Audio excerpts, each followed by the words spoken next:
The Calgary Flames have another day off, but that does not mean that the organization is resting at all. In fact, after the Flames have had a plethora of minor injuries within the team, they have had to make some moves. And one of the team's most promising young defensive prospects has joined the team now. Plus, later in this video, we will look at what Dustin Wolf needs to do in order to be the Flames' #1 goaltender. Welcome to Flames Digest. I'm Mark Griffith. If you're new around here, you love the Flames, make sure you subscribe because right around 82% of the people watching are not subscribed. So if you want to stay up to date on all the latest news, updates, reports, and rumors revolving around the Calgary Flames, then make sure you join the fastest growing community of Flames fans on the internet. Please, we would love to welcome you to the Flames Digest family. Crazy community we got going on here. The video yesterday had tons of comments. It was great to see so many different perspectives, and I love all of your guys' input. And I mean, hey, with the comment of the day becoming a staple of the channel now, there's more reason to comment. Just please make sure you remain respectful. But let's get into the Flames making moves, and they have given a young D-man a shot.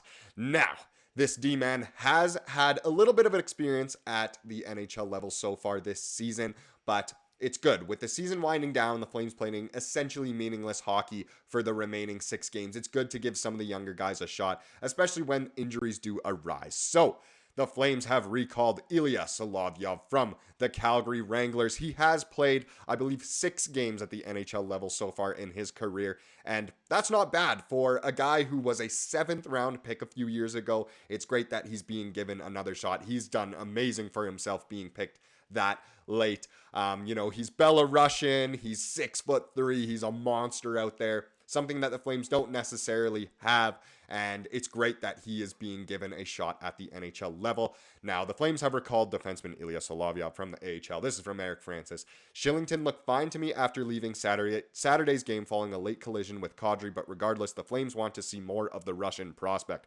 Wow, Eric Francis is just like me, confusing the Belarusians with the Russians.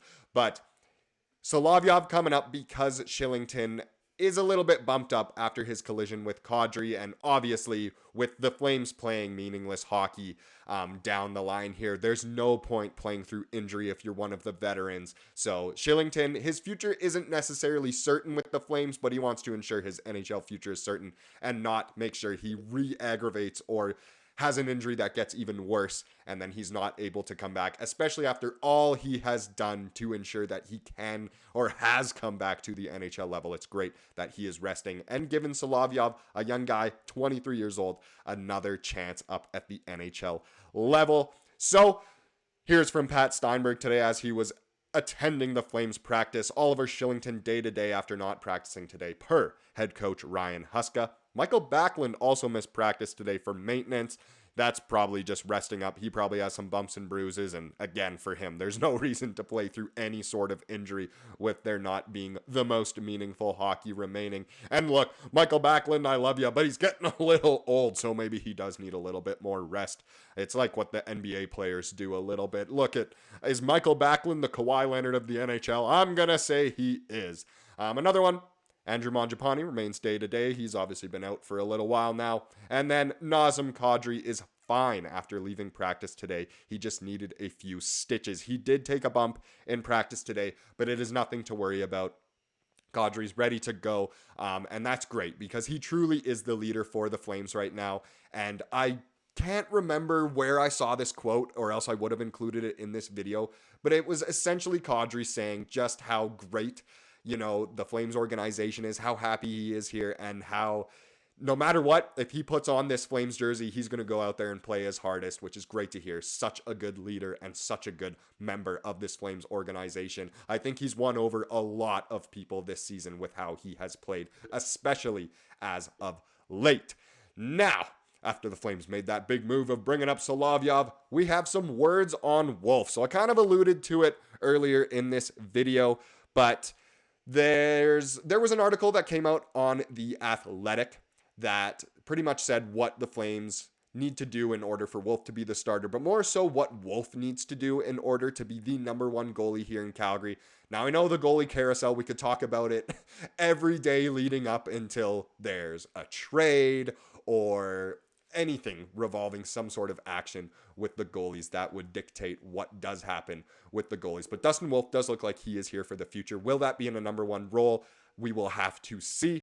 But the first thing I wanted to show was just some quotes by Wolf and Jason LaBarbera, the Flames goalie coach. So this is from Wolf first. I mean, it's tough, right? You can never truly get settled into where you're at. There's certainly an adjustment period of a couple of days when you go up. And when you're only up there for a week and you're on the road, or you're not skating every single day, it can be difficult. And I think that's something that's been a learning curve for me. So obviously earlier in the year, he was pretty much bouncing up and down between the NHL and AHL when one of the Flames goalies was injured, whether it was Vladar or Markstrom. Now that Vladar has been put on the IR with his hip surgery, Wolf has been a mainstay here, and I think that has helped his development, his gaining that experience of being with a team and getting NHL experience, obviously. So let's look at what LaBarbera said. At the end of the day, you can't teach experience. Guys have to go through the process of it all at this level. A lot of it's just getting comfortable, understanding the speed of the game, what you need to do in certain situations, the guys around you, the dressing room, the guys on the team, and being comfortable with them. There's a lot of factors that go into any young guy, but especially when you're up and down a lot. So that was something that was kind of hampering Dustin Wolf earlier in the season, was that, you know, he was obviously more comfortable with his AHL teammates on the Wrangler, comfortable with them, comfortable with the organization, and wasn't necessarily being given that chance to really, you know, get to know the guys at the NHL level. That is a big part of it, getting comfortable with a team. You see that with players who get traded from one team to another. It takes a long time for them to gel and get some chemistry both on and off the ice. And that's the same for fringe NHL players or prospects, I suppose, who come up to the NHL level. They need to get comfortable with those guys and gain that chemistry. And obviously, we really hope Wolf is gaining some sort of experience and Jacob Markstrom is providing some guidance to the young goalie prospect. But either way, that was something that was kind of getting to him. And I think it's being resolved with him staying at the NHL level more now. Now let's see if the Flames want to play more NHL minutes. If the Flames want to play more NHL minutes, they need to make the playoffs, and that's not happening. If the Flames want Wolf to play more NHL minutes, it likely means a goaltender will have to move off the roster. Vladar is a cheaper option for teams, but is coming off a tough season and a hip surgery. Markstrom is the better goaltender, but commands a higher salary at $6 million per season. But if Devils GM Tom Fitzgerald's comments are any indication, there may be at least one interested team vying for the Flames' number one goalie this offseason. Until then, Wolf will continue to take advantage of his time at the NHL level by learning. His time in goal may come soon and will be a talking point this offseason and beyond.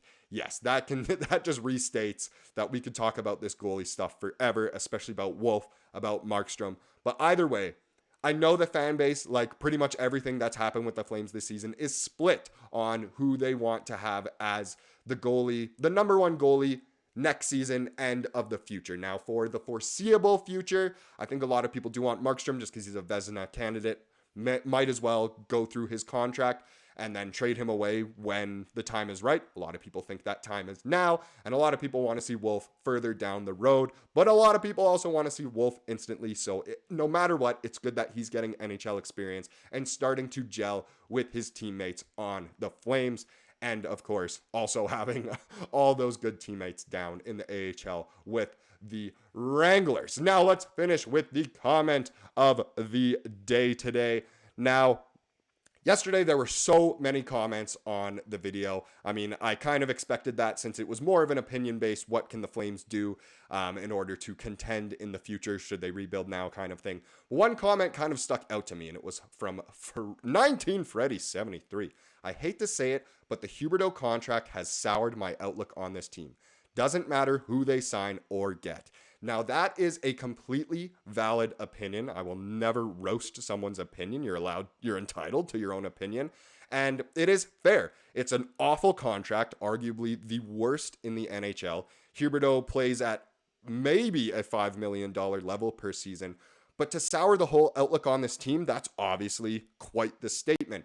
And it is fair if that's the kind of organization we are, where we just give out huge contracts to whoever and it turns the team from contenders into pretenders instantly, then that's fair. The only part of that is that That contract was obviously given out by Brad Treliving, and now we have a different GM in Craig Conroy. So to be optimistic, to be positive, we can say, look, that was from the GM of the past who traded away Monahan and a first round pick for nothing back and gave away these huge contracts to players that really brought the Flames down. At least we have a GM now who is not going to do that, is more dedicated to the young guys and hasn't thrown out any big contracts and has tried to get the most assets back. So just to stay optimistic, I'm going to say that. But no matter what, always feel free to leave your opinions in the comment section below. I read every single one, and who knows, you could be featured as the comment of the day on a future video. That about does it for this video today. I hope you enjoyed it. If you like what you saw here today, make sure you subscribe and have a wonderful rest of your day.